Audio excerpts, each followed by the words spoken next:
annaga wajeer iyo bulshada halkan degan dhaqan baynu leenahay dhaqankana waxa uu dhexeed u ah diinta islaamka iyo quraanka kariimka markiina quraanka iyo barashadiisa kobcino waxay nagu tahay wax sharaf noo ah ay noo tahay khayrukum man ta'allama al-qur'ana wa 'allama dad waxa uu khayr badan ninkii quraanka baro ninkii quraanka barto siina bara maamulka sidoo wasiirka sheegay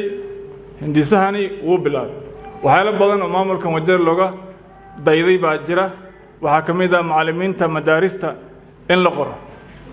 20 taamkii hore oo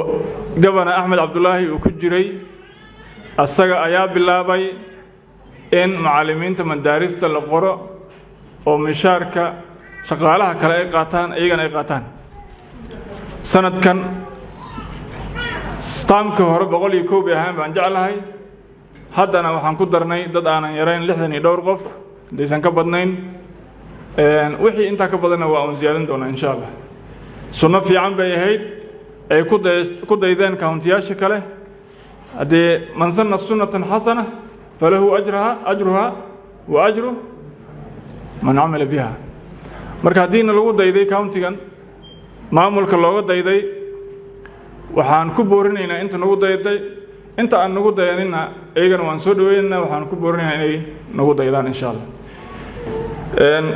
maadaama udub dhaxeedka dhaqankanaga uu yahay quraanka kariimka ah inaynu kobcino dhaqaale ku bixino waa wax sharaf iyo karaamo noo ah ajirna Allah ka siiyo maamulka ninba maanta u sareeya Ahmed Abdullahi annagana ku raacsanahay xilka Allah uu fududeeyo maadaama madaxweynuhu uu noo yahay annagoo dhan Allah noo fududeeyo culimadana waxaan ka codsanaynaa inay nagu kabaan wixii duca oo ku aadan maamulkana inuu noqdo maamul adag maamul u dabacsan bulshada iyo baahideeda runaantii meelaha qaarkood isbarkatay in loo nuglaado maamul noqdo u diirnaxa